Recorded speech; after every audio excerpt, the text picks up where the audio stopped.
नमस्कार. मी मुकुंद गोविंद कुलकर्णी, MA वेदांग ज्योतिष, वेद अध्यात्म ज्योतिष या माझ्या चॅनलवर आपणा सर्वांचं मनपूर्वक स्वागत करतो.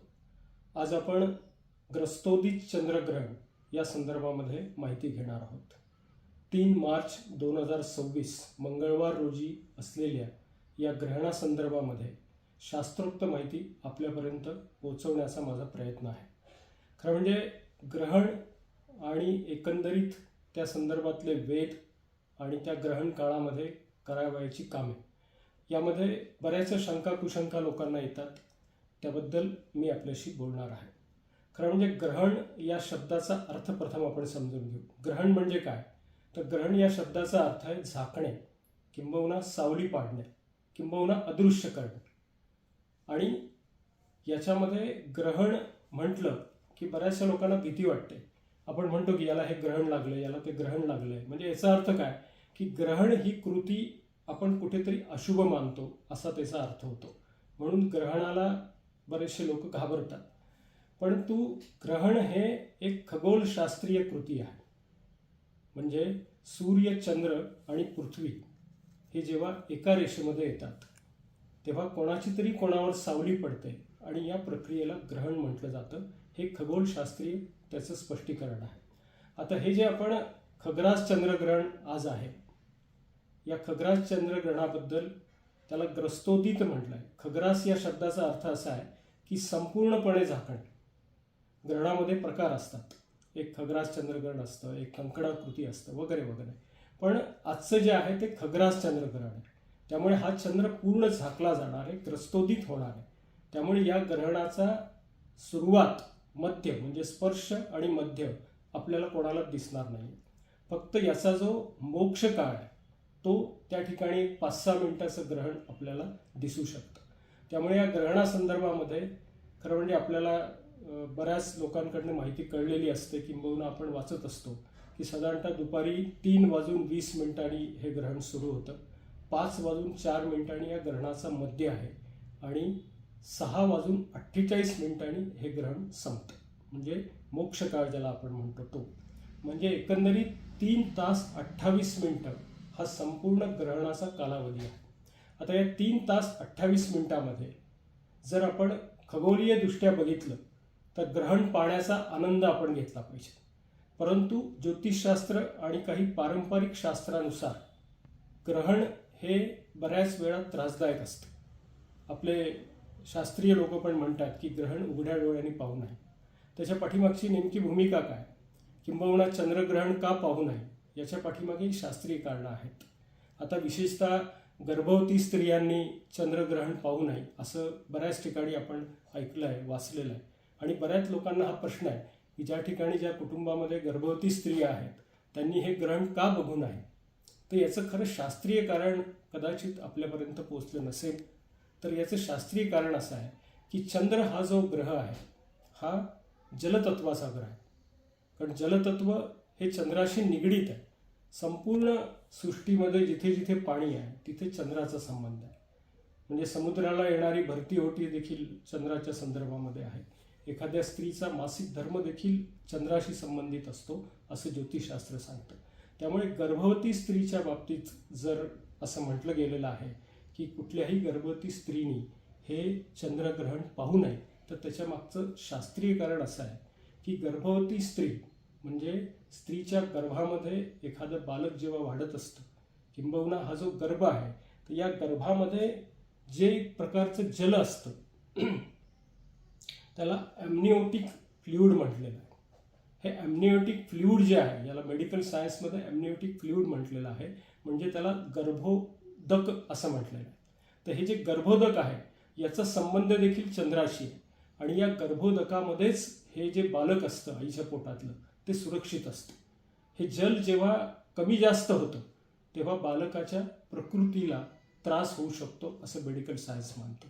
म्हणूनच या जलाचा म्हणजे या गर्भोदकाचा चंद्राशी संबंध असल्यामुळे चंद्रावर पडलेली जी छाया आहे म्हणजे चंद्राला लागलेले जे ग्रहण आहे ते त्या गर्भवती स्त्रियांनी बघू नये, जेणेकरून त्यांच्या गर्भावर अनिष्ट परिणाम होऊ शकतो असं ज्योतिषशास्त्रीय दृष्ट्या आहे. आता खगोलशास्त्रीय दृष्ट्या आपण जर विचार केला तर ग्रहण ही कृती जी आहे ती खरं म्हणजे कशी आहे की सूर्य, चंद्र आणि पृथ्वी हे एका रेषेत येतात आणि कोणाची तरी कोणावर छाया पडते आणि त्यामुळे एखाद्यावर छाया पडली की त्याला आपण ग्रहण लागणं असं म्हणतो. तर ही एक कृती आहे किंवा हा एक खगोलशास्त्रीय खेळ आहे सावलीचा आणि उजेडाचा. म्हणजे ज्योतिषशास्त्रीय दृष्ट्या जसं गर्भवती स्त्रियांनी हे ग्रहण पाहू नये तसंच वृषभ, सिंह, कन्या आणि मकर या 4 राशी ज्यांच्या आहेत त्यांनी देखील हे ग्रहण पाहू नये. त्याचं कारण असं आहे की चंद्राची अनिष्टता त्यांना त्रासदायक होऊ शकते. अर्थात याच्यामध्ये आणखीन एक महत्त्वाचा भाग असा आहे की बरेचसे असे प्रश्न विचारतात किंवा ग्रहण काळामध्ये म्हणजे ग्रहण काळ जो आहे 3 तास 28 मिनिटाचा त्यामध्ये काही विशेष सेवा करावी का? तर जरूर आपल्याला जेवढी शक्य आहे तेवढी सेवा करावी. खरं म्हणजे याच्यामध्ये आपण ईश्वराच्या मूर्तीला शिवायचं नाही आहे, फक्त ती लांब बसून सेवा करावी ग्रहण काळामध्ये. आणि ग्रहणाचा जो मुख्य पर्व काळ आहे म्हणजे हा काळ साधारणपणे फक्त 4 ते 5 मिनिटाचा आहे. म्हणजे बऱ्याच ठिकाणी जर आपण बघितलं तर संध्याकाळी 6:44 सूर्यास्त आपण जर धरला तर 6:48 ग्रहण संपतं. म्हणजे 4 ते 5 मिनिटं हा एक अतिशय उत्तम असा पर्व काळ आहे.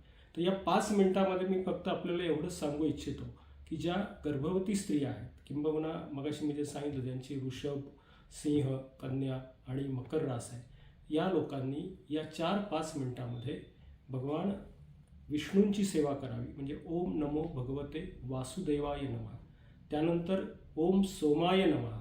ओम सोमाय नमः म्हणजे हा चंद्राचा जप आहे किंवा ओम श्राम श्रीम श्रौम सम सोमाय नमः. तर हे चंद्राचा जप आपण करू शकता जेणेकरून आपला चंद्र बलवान होईल. अर्थात या सगळ्या सेवा आहेत या आपल्याला मानसिक शांती प्रदान करणाऱ्या आहेत. याच्यामागे निश्चित शास्त्रीय मीमांसा आहे आणि जितक्या भक्तीने आपण हे सगळं कराल तितका आपल्याला निश्चितपणे फायदा होईल. ग्रहणाचा खगोलशास्त्रीय दृष्ट्या आनंद पण घ्या आणि ग्रहणामध्ये सेवा करून आपली मानसिकता उत्तम करा. ग्रहणामध्ये पुनश्चरण करतात, विशिष्ट वाचन करतात. त्याच्यामध्ये श्री स्वामीचरित्र सारामृत हा ग्रंथ आपण 1-2 तासामध्ये आपण निश्चितपणे वाचू शकता. श्रीसूक्त वाचू शकता वगैरे वगैरे जे आपल्याला शक्य आहे ती आपण सेवा करावी. इष्टदेवतेचा जो मंत्र आहे तो म्हणावा किंवा गुरुची सेवा देखील या काळामध्ये करणं अत्यंत उपयुक्त असतं. कारण गुरुने दिलेला मंत्र या ठिकाणी जर आपण याचं पुनश्चरण म्हणजे विशिष्ट संख्येने याचा जप केला तर निश्चितपणे हा मंत्र आपल्याला सिद्ध होतो आणि त्याचा आपल्याला आयुष्यात फायदा होतो. आता थोडंसं वेदाबद्दल आपण बोलूया.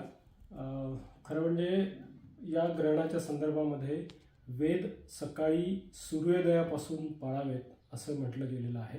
आणि जे आजारी आहेत, जे वृद्ध आहेत, ज्यांना शक्य नाही किंबहुना काही कारणास्तव ज्यांची प्रकृती अस्वस्थता आहे अशांनी 11 वाजेपासून वेद पाळावेत असं म्हटलेलं आहे. परंतु जर तसा विचार केला तर सूर्योदयापासून ते जवळजवळ संध्याकाळी 6:48 संपूर्ण काळ वेद पाळणं म्हणजे काही न खाता पिता राहणं हे थोडंसं अवघड आहे. त्यामुळे मला असं वाटतं की सर्वसामान्यपणे आपण 11 वाजेपासून वेद पाळावेत.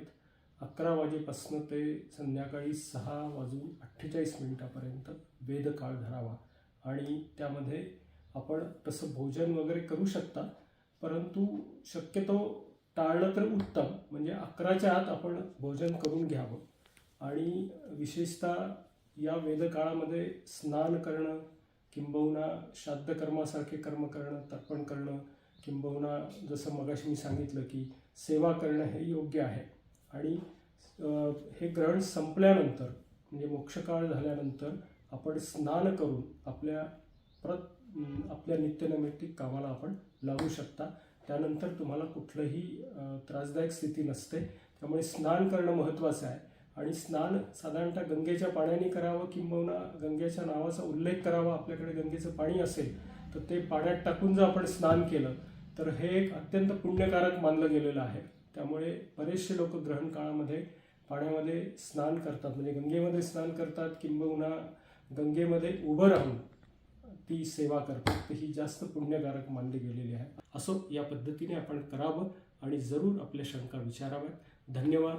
श्री स्वामी समर्थ.